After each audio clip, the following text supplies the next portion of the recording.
What is the secret to be able to have discipline while practicing slow living? And is there actually a relationship between the two? Because usually when we think of slow living, we think of slowing down and savoring life. And then when we think of discipline, we might think go, go, go and taking action. And it can seem like the two are polar opposites that can't really mix together. But I beg to differ. Today I want to share with you 2 examples from my personal life where I can see a night and day difference in terms of the approach that I had towards discipline. One was what I think is kind of the traditional way that we tend to think of discipline, where I was focused on perfectionism, I was focused on results, and I was focusing on my goals. And the other is what I think of as slow living discipline, where I'm focusing on growth, I'm focusing on progress.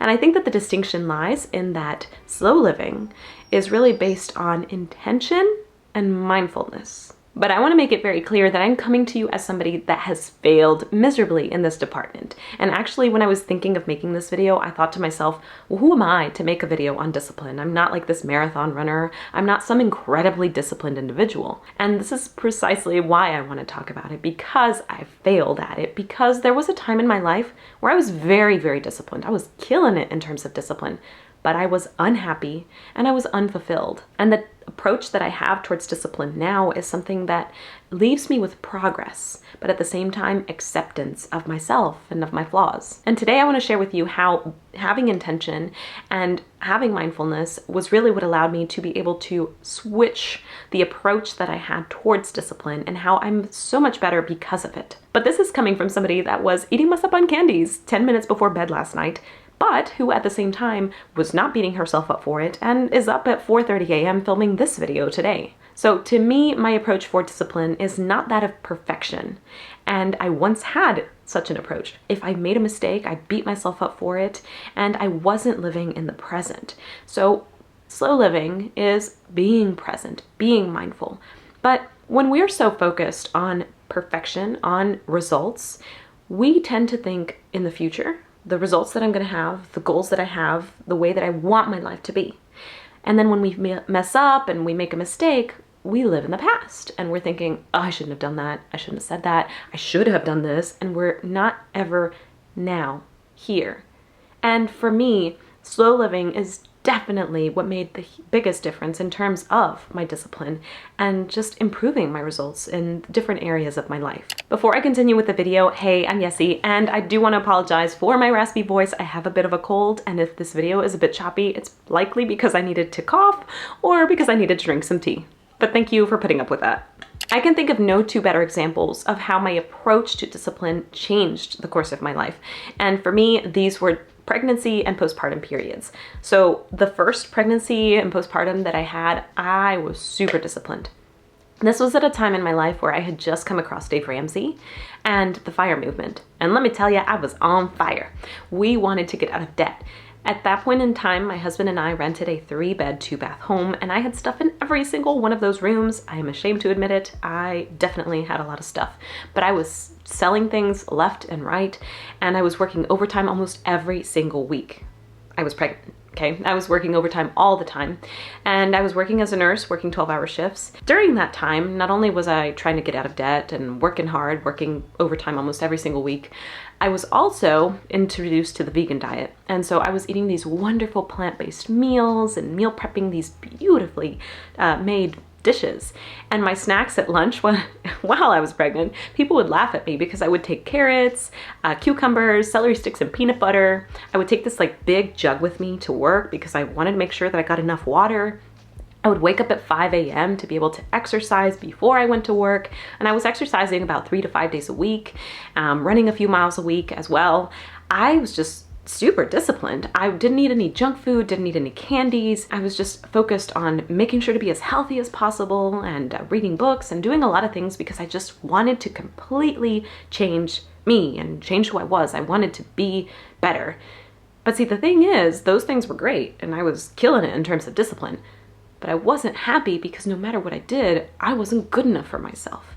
And especially once the 6 weeks period passed and I was then able to exercise after I had my baby, I was doing too much too fast. And because I was approaching it from this very perfectionist mindset, from really results oriented, I did way too much too fast, and I ended up hurting myself. I ended up getting sick. I had to go to the hospital. I had diastasis recti, and then because I had diastasis recti, I ended up backtracking because then I had to treat that before I could actually treat the belly pooch and all of that. So really, I ultimately hurt myself because my expectations were that of results. I wasn't focusing on compassion. This to me is that clear distinction. This made that night and day difference. Self-compassion. And when I mentioned that when we think of slow living and being able to be mindful and being able to be intentional, to me, the compassion that we have towards ourselves is what makes that difference, because it is what can allow me to accept my flaws, accept my phase of life. So I worked in hospice, and working in hospice, I was basically working with people that are at end stages of life. Basically, everybody is dying. And having had such an experience, to me, I can now appreciate the fact that life has phases. And I find that so many times in my life, I was trying to rush past certain phases rather than being able to accept what I couldn't change, but focusing on growth, focusing on progress, focusing on doing the little things that I could do to be better. At that stage of my life, yeah, I was super disciplined, but I was never good enough. I looked at myself in the mirror and I thought I was disgusting. I was saying horrible things to myself, and my results were never going to be good enough because I was approaching it from perfectionism. And I really want to take a moment here to talk about perfectionism, because I feel like our society makes perfectionism seem like this grand thing. Like if you say you're a perfectionist at a job interview, you're just automatically going to be hired because it makes you better somehow. I beg to differ, and I think that as somebody that has struggled with perfectionism and people pleasing, it is detrimental behavior. And it can absolutely not only ruin your life, but the people around you, because they can never make you happy, because you can never be happy with yourself. So yeah, that's just my little tidbit on perfectionism. It's horrible, horrible, horrible.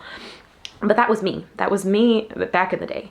And I can see a difference where this time around, my second pregnancy, I had become aware of slow living. And by that time in my life, I knew that I had made that mistake the first time, and I didn't want to make that mistake again. So I did a few things very, very differently when I approached discipline. So Yessie number one was super hardworking and super diligent and was never eating the junk food, and I would always work out and never miss a workout. The Yessie number two was a lot more kind to herself. And this Yessie ate what she wanted, still try to eat healthy, but if I was tired and I slept instead of exercising, I didn't beat myself up for it. I was kind to myself. I listened to my body, and I listened to, you know what? I don't need to exercise right now. I need a nap. And I was much more at peace with being able to listen to my body, and the way in which I spoke to myself completely changed. That is what I think made the biggest difference. So I mentioned compassion. I think that when you have discipline from an aspect of compassion, your results are going to be so much better in the long run because you're not being your own worst enemy. I was definitely my own worst enemy when I was at my most disciplined self. So that Yessie was achieving results, but it was from an aspect of beating myself down. So if I ever messed up, I was beating myself up thinking, oh, I shouldn't have done that. And I was just constantly ruminating on the past and constantly focusing on what I wanted to achieve in the future. Now, this time around, this last pregnancy, it was completely different. And there are some things that I did that really, really, really helped me. So first thing is small wins or tiny wins. Every night before I went to bed, I would write down 3 to 5 things that went right. 3 to 5 things that I was proud of myself for or that I did well. And it could even be as tiny as I took a shower. And really, actually, I want to stop myself because I think that if you're going through some sort of a mental health issue or depression or postpartum because the hormone fluctuations, taking a shower, like that's a huge win because it's self-care. That's a way in which you tell yourself, I love you. Here in the last month, I went to a couple of weddings, and when I go to weddings, love is at the forefront of my mind. And I am somebody that is a very firm believer that love isn't just a feeling, it's an action. So when I wake up in the middle of the night to take care of my sick kids, that shows that I love them. But sometimes I wonder to myself, why is it that it's so much easier sometimes to do things for other people and to love other people than it is to do that for ourselves? To me, that time in my life when I was postpartum and I was pregnant clearly shows me the ways in which I was really causing my own detriment because of my mindset, because of the things that were going on in my mind. And when I started writing things down at night that went right, that I did well, even as tiny as they might seem, what I was doing was priming my brain for positivity, being my own cheerleader, and not focusing on all the horrible things that went wrong. You can often have days where you feel like this went wrong and I didn't do this and I should have exercised and I should have done that. But if we're thinking about all those things before we go to bed, we're really only beating ourselves up. And what I was doing by writing those small wins at night was focusing on, okay, I didn't do the things that I wanted to do. I didn't make as much progress as I wanted to, but I did this and I did this and I did this. And it might be super tiny, but at least I made progress. And what it did, without knowing it, was it started making my brain start to focus on progress rather than perfectionism. So that previous Yessie was all perfectionism, and she was never happy. This Yessie was focusing on, I am improving. I did one little thing. I did this little thing. And the other thing that I did was when I looked at myself in the mirror this time, I just showered myself with lots of positive affirmations. And I remember at the time when I was thinking about positive affirmations, I would just kind of scoff at the idea and think, well, I don't really believe that. But this time I really, really, really wanted to make a change. I wanted to believe it. So what I would do is I would look at myself in the mirror and I would tell myself, I am beautiful. I am worthy. I am loved. I am valuable. And what that did was it kind of started the habit of being kind to myself. And anytime that I would start to say negative things to myself, like, ugh, I'm disgusting. Our bodies are just not the same when we've had a baby. And my hormone fluctuations were not the same either, but I was being so mean to myself the first time around. I was cruel to myself.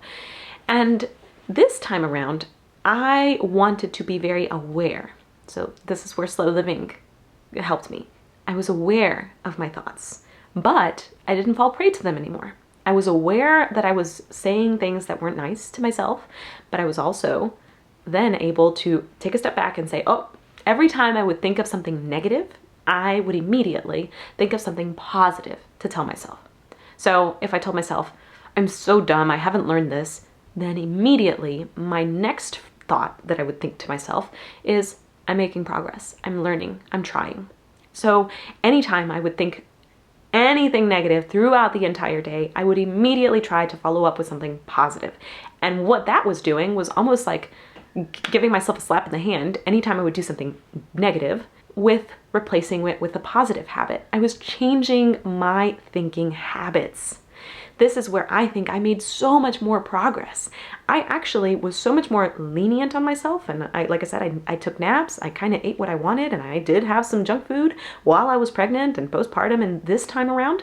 But I healed so much faster. I bounced back so much faster. And I hands down think it was because of my mindset. Because my approach was coming from compassion and awareness. I was aware of the downfalls that I have. I was aware of the negative thinking patterns that I have.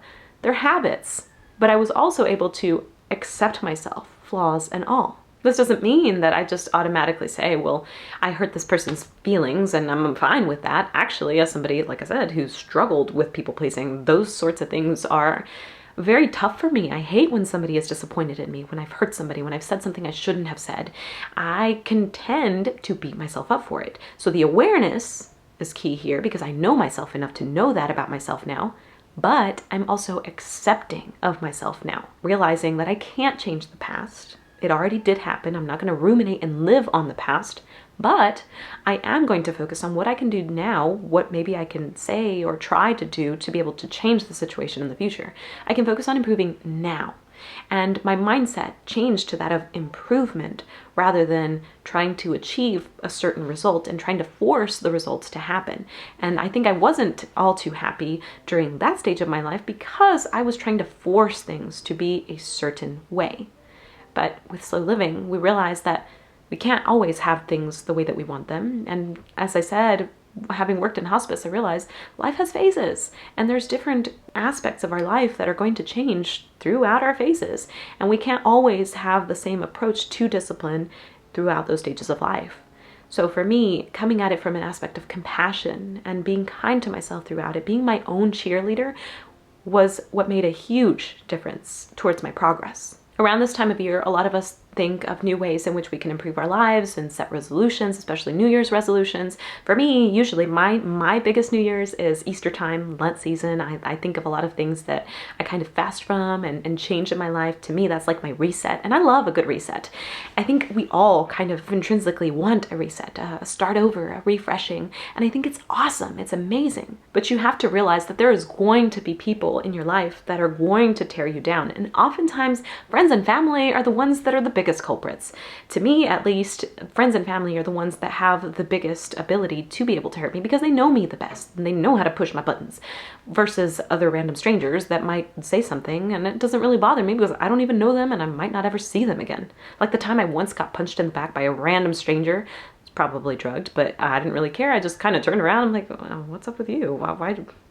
Okay, it wasn't worth my time. But with family, like if family randomly just punched me in the back, I'd be like, hey, that hurt. Like I would probably have a bigger issue with somebody that I love, somebody that I know, versus a complete random stranger. So already knowing that people are going to tear you down, why would you be your own worst enemy?